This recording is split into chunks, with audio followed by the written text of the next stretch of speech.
عزیز طلبہ و طالبات، یہ ہماری 7ویں جماعت کی اردو کی کلاس ہے۔ آج کا ہمارا عنوان ہے برزہمہ کی تاریخی اہمیت۔ برزہمہ کی تاریخی اہمیت کا جو سبق ہے ہم یہی پڑھ رہے ہیں پچھلے 1-2 دن سے، تو آج اس کا سبق کا آخری حصہ ہم پڑھنے جا رہے ہیں۔ اس کے بعد برزہمہ کا تیسرا دور شروع ہوتا ہے۔ اس دور میں لوگوں کا رہن سہن قدرے بہتر تھا۔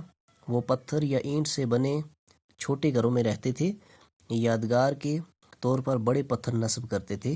اس دور کے برتن مقابلتاً خوشنما ہیں۔ چاک پر بنائے گئے ان برتنوں کی سطح ہموار ہوتی تھی۔ تو پیارے بچوں، ہم نے پڑھا ہے کہ برزہمہ کی کھدائی کے بعد نیچے سے جو بستی دریافت ہوئی ہے، وہاں جو باشندے آج سے ہزاروں سال پہلے جو وہاں پہ رہ رہے تھے ان کے بارے میں پڑھ رہے ہیں ہم اس سبق میں۔ تو اس بستی کو ماہرین آثار قدیمہ نے 4 ادوار میں متعین کیا ہے۔ تو پہلے دور میں، پہلے زمانے میں وہ گڑھوں میں رہتے تھے، زمین کے نیچے گڑھے کھود کر اس میں رہتے تھے۔ دوسرے دور میں وہ چھوٹی چھوٹی جھونپڑیاں بنا کر اس میں زندگی گزارتے تھے۔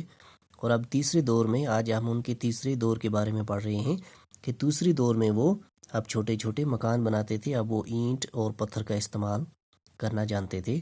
اب وہ چھوٹے چھوٹے اینٹ کے یا پتھر کے گھر بناتے تھے، ان میں زندگی گزارتے تھے۔ تو اب اس تیسرے دور کے ان کے جو برتن ہیں وہ بھی پہلے زمانے سے کافی خوشنما، بڑے خوبصورت لگتے ہیں۔ اور یہ برتن بھی چاک پر بنائے گئے تھے، یعنی چکی پر، جو کمہار کے پاس ہوتی ہے چکی پر وہ مٹی کے برتن بناتا ہے۔ اس دور میں بھی وہ چکی کے بنائے ہوئے برتن استعمال کرتے تھے۔ ان برتنوں کی سطح جو تھی، سرفیس جو تھا، وہ ہموار تھی، بالکل پلین سطح تھی۔ برزہمہ کے قدیم باشندے سنگ تراشی کے فن میں بھی کچھ مہارت رکھتے تھے۔ برزہمہ کے جو یہ قدیم باشندے تھے، یہ سنگ تراشی کے فن میں ماہر تھے۔ سنگ تراشی کا کام ان کو زبردست آتا تھا۔ اس کا اندازہ اس پتھر سے ہوتا ہے جو وہاں تالاب میں لگا ہوا ہے۔ اس پتھر کی دونوں سطحیں ہموار ہیں۔ ایک سطح پر ہرن کے شکار کا منظر کنندہ کیا ہوا ہے۔ پتھروں میں کے علاوہ اس دور کے دہات کے چند اوزار بھی دریافت ہوئے ہیں۔ سنگ تراشی کے فن میں وہ لوگ ماہر تھے۔ برزہمہ کی قدیم، یعنی بستی کے قدیم باشندے جو تھے وہ سنگ تراشی کے فن میں ماہر تھے۔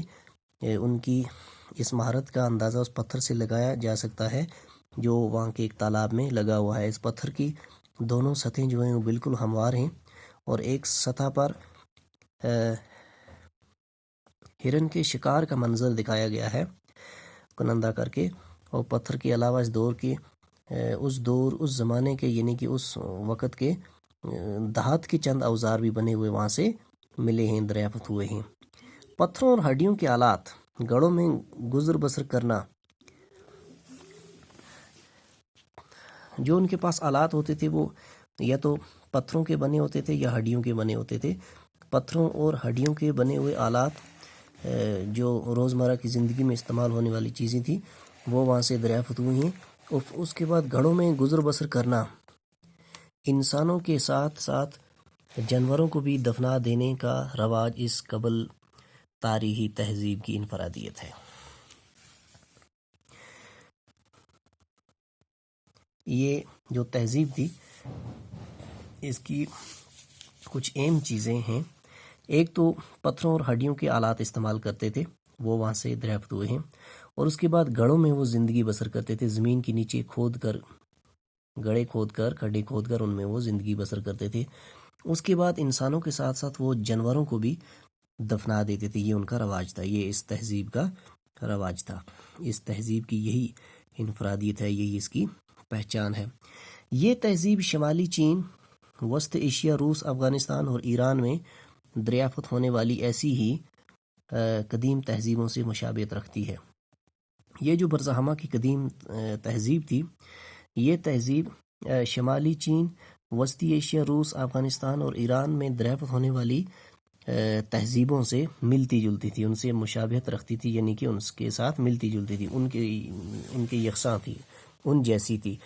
برزہمہ کے قدیم آثار میں سے بعض اس وقت کلکتہ کے قومی عجائب گھر نیشنل میوزیم میں رکھے ہوئے ہیں۔ برزہامہ کی تہذیب کے جو آثار، جو چیزیں وہاں سے کھدائی کے بعد ہمیں دریافت ہوئی تھیں، جو ملی تھیں، تو ان کو کلکتہ کے نیشنل میوزیم میں، کلکتہ کے قومی عجائب گھر میں رکھا ہوا ہے۔ ان آثار کے ذریعے سے کشمیر کی قدیم ترین تہذیبی زندگی، لوگوں کے رہن سہن اور دوسرے حالات کا علم ہوتا ہے۔ ان آثار کو دیکھ کر کے کلکتہ کی جو نیشنل میوزیم ہے، اس میں جو کشمیر کی ان برزہامہ کی جو آثار ہیں، ان کو دیکھ کر کے کشمیر کی قدیم ترین تہذیبی زندگی کے بارے میں ہمیں پتہ چلتا ہے۔ یہاں کے قدیم باشندوں کے رہن سہن کے بارے میں ہمیں پتہ چلتا ہے، ان کی لائف سٹائل، ان کا لائف سٹائل جو تھا، ان کا جو طرز حیات تھا، اس کے بارے میں ہمیں معلومات ملتی ہیں، اور دوسرے حالات کا بھی ہمیں پتہ چلتا ہے، دوسرے حالات کے بارے میں بھی ہمیں معلومات ملتی ہیں ان آثار کو دیکھ کر کے۔ تو عزیز طلباء و طالبات، آج کی کلاس میں بس اتنا ہی، باقی ہم کل پڑھیں گے۔ تب تک کے لیے خدا حافظ، اسٹے ہوم، اسٹے سیف، فی امان اللہ۔